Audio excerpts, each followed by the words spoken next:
బాబాయ్ బెంచెస్ చూడంగానే ఏ కాలేజో స్కూల్ అనుకున్నావా? కాదు బాబాయ్, ఇది ఒక కెఫే. ఇది ఏ కెఫే ఏంటి అనేది వీడియో చివరి వరకు చూడు, నీకే తెలుస్తుంది. ఆ బెంచ్లో కూర్చొని పిజ్జా తింటుంటే నాకు మాత్రం నా ఇంటర్మీడియట్ డేస్ గుర్తొచ్చినాయి. ఇకపోతే ఇక్కడ ఏమేమి దొరుకుతాయంటే మనకి ఎవ్రీ కాంబోస్ దొరుకుతాయి, విడిగా దొరుకుతాయి. సో ఇకపోతే నేను ట్రై చేసిన కాంబో వచ్చేపు వెజ్ కాంబో ట్రై చేశాను. సో కాంబోస్ కూడా స్టార్టింగ్ విత్ 100 రూపీసే బాబాయ్, ఖచ్చితంగా అయితే ట్రై చేయాల్సిందే. అండ్ ఇకపోతే ఏమేమి దొరుకుతాయి అంటావా?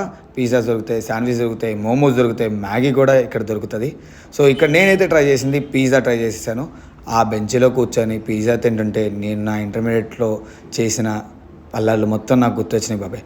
అలాగే ఆ తిండి ముచ్చట్లు అనేది మన స్టార్టింగ్ అక్కడ నుంచే కదా. నీకెక్కడి నుంచి స్టార్ట్ అయినా కింద కామెంట్ చేసేది. ఇకపోతే లొకేషన్ వచ్చేలేపు మనకి బందర్ రోడ్లో వివంత హోటల్ ఉంది కదా, అదే మన గేట్వే బాబాయ్. ఆ గేట్వే వెనకాల ఉంటుంది. అర్థం కాలేదా?